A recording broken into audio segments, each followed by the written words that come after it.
નમસ્કાર વિદ્યાર્થી મિત્રો, આજે આપણે જોઈશું ધોરણ 6 વિષય સામાજિક વિજ્ઞાનમાં જે નવી સ્વાધ્યાયન પોથી આવી છે તેનો પાઠ પહેલો ચાલો ઇતિહાસ જાણીએ નું સંપૂર્ણ અને સચોટ સોલ્યુશન। તો ચાલો શરૂ કરીએ। મુખ્ય સવાલ 1, નીચે આપેલા દરેક પ્રશ્નના ઉત્તર માટે આપેલા વિકલ્પોમાંથી સાચો વિકલ્પ શોધીને લખો। પહેલું, તમારે ભુર્જ નામના વૃક્ષો જોવા છે તો તમે ગુજરાત રાજ્યથી કઈ દિશાએ જશો? તો તેમાં આવશે ઓપ્શન એ ઉત્તર। 2, શ્રી હેમચંદ્રાચાર્ય જૈન જ્ઞાન મંદિરમાં સચવાયેલા તામ્રપત્રો જોવા તમે કયા સ્થળે જશો? તો તેમાં આવશે ઓપ્શન ડી અમદાવાદ। 3, પ્રાચીન સમયમાં રાજા શિલાઓ પર લખાણ કોતરાવતા તે લખાણને શું કહેવામાં આવે છે? તો તેમાં આવશે ઓપ્શન ડી અભિલેખો। 4, પંચમાર્ક સિક્કા માટે નીચેની કઈ બાબત સુસંગત છે? તો તેમાં આવશે ઉપરના તમામ, એટલે કે ત્રણેય બાબત સાચી છે।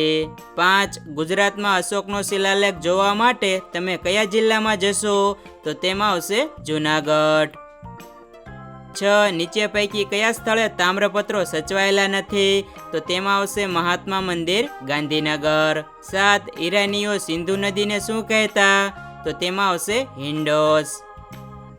8, તામ્રપત્ર માટે નીચેની કઈ બાબત સાચી છે?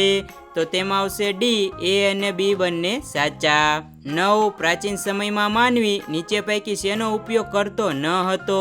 તો તેમાં આવશે સિક્કા। 10, ઇન્ડિયા અને ભારત માટે નીચે પૈકી કઈ બાબત સાચી છે? તો તેમાં આવશે ઓપ્શન સી, એ અને બી બંને સાચા। 11, નીચે પૈકી કોનો ભારતમાં આવેલ વિદેશી મુસાફરમાં સમાવેશ થતો નથી? તો તેમાં આવશે ઓપ્શન ડી, ક્રિસ્ટોફર કોલંબસ। 12, ગાંધીજીનો જન્મ 2 ઓક્ટોબર 1869ના રોજ થયો હતો। આ કઈ સદીની વાત કહીશું? તો તેમાં આવશે ઓપ્શન બી, 19મી સદીની। મુખ્ય સવાલ 2, યોગ્ય શબ્દ વડે નીચેના વિધાનોની ખાલી જગ્યા પૂરો। પહેલું, તાડપત્ર એટલે ખાલી જગ્યા નામના વૃક્ષના પર્ણ પરનું લખાણ। તો તેમાં આવશે તાડ। 2, ભારતમાં 2500 વર્ષ પહેલા ખાલી જગ્યા નદીના કિનારે ઘણા બધા શહેરોનો વિકાસ થયો હતો। તો તેમાં આવશે સિંધુ। 3, ઈસવીસન એટલે ખાલી જગ્યાના જન્મ પછીના વર્ષો। તો તેમાં આવશે ઈસુ ખ્રિસ્ત। 4, પ્રાચીન ઈરાન અને ગ્રીસના લોકો ખાલી જગ્યા નદીથી પરિચિત હતા। તો તેમાં આવશે સિંધુ। 5, સાલવારીમાં એડીને બીજા ખાલી જગ્યા તરીકે પણ લખવામાં આવે છે। તો તેમાં આવશે ઈસવીસન। મુખ્ય સવાલ 3, નીચેના વિધાનો સાચા છે કે ખોટા તે જણાવો। પહેલું, સિંધુ નદી ભારતની ઉત્તર પશ્ચિમ દિશામાં આવેલ છે, સાચું।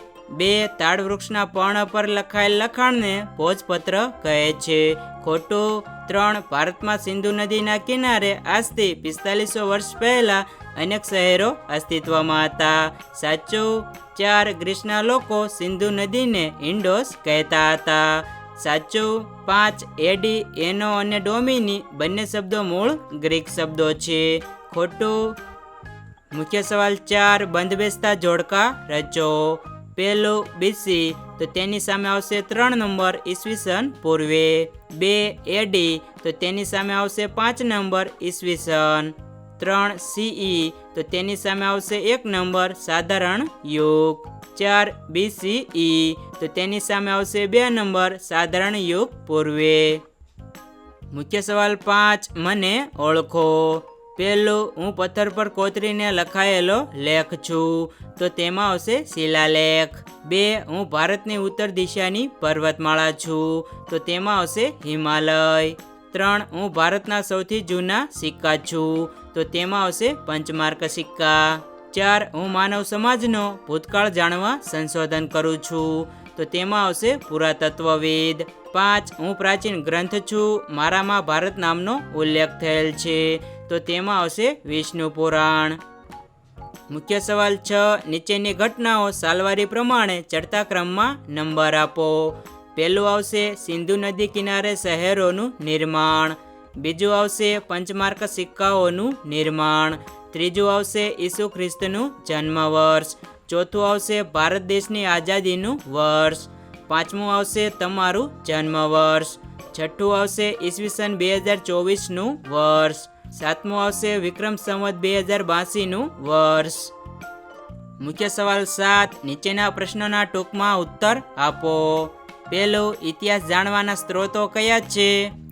તાડપત્રો, ભોજપત્રો, અભિલેખો, તામ્રપત્રો, સિક્કાઓ, પુરાણા સ્થાપત્યો, ઇમારતો, શિલાલેખો, પ્રવાસીઓની નોંધો વગેરે. 2, પ્રાચીન સમયમાં માનવી શાના ઉપર લખાણ કરતો હતો? પ્રાચીન સમયમાં માનવી તાડપત્રો, ભોજપત્રો, શિલાલેખો, સ્તંભો, તામ્રપત્રો અને ચામડા જેવી વસ્તુઓ પર લખાણ કરતો. 3, ભારતમાં પ્રાચીન હસ્તપ્રતો કઈ ભાષામાં લખાયેલા હતા? પ્રાચીન ભારતમાં હસ્તપ્રતો મુખ્યત્વે સંસ્કૃત, પ્રાકૃત અને તામિલ ભાષામાં લખાયેલા હતા. 4, અભિલેખોથી કઈ કઈ બાબતો જાણવા મળી શકે છે? અભિલેખોથી રાજાઓ, તેમના શાસનકાળ, રાજ્ય વિસ્તાર, વહીવટી વ્યવસ્થા, ધાર્મિક બાબતો, સામાજિક જીવન, સંસ્કૃતિ અને તે સમયની ઘટનાઓ વિશેની માહિતી જાણી શકાય છે. 5, પ્રાચીન સમયમાં ભારતમાં કયા કયા વિદેશી મુસાફરો આવ્યા હતા? તો તેમાં આવશે મેગેસ્થનીઝ, ફાહિયાન, યુએન સ્વાંગ, હિત્સિંગ જેવા મુસાફરો ભારત આવ્યા હતા. 6, પ્રાચીન સ્થળોનું ઉત્ખનન કરવાથી શું શું મળી આવે છે?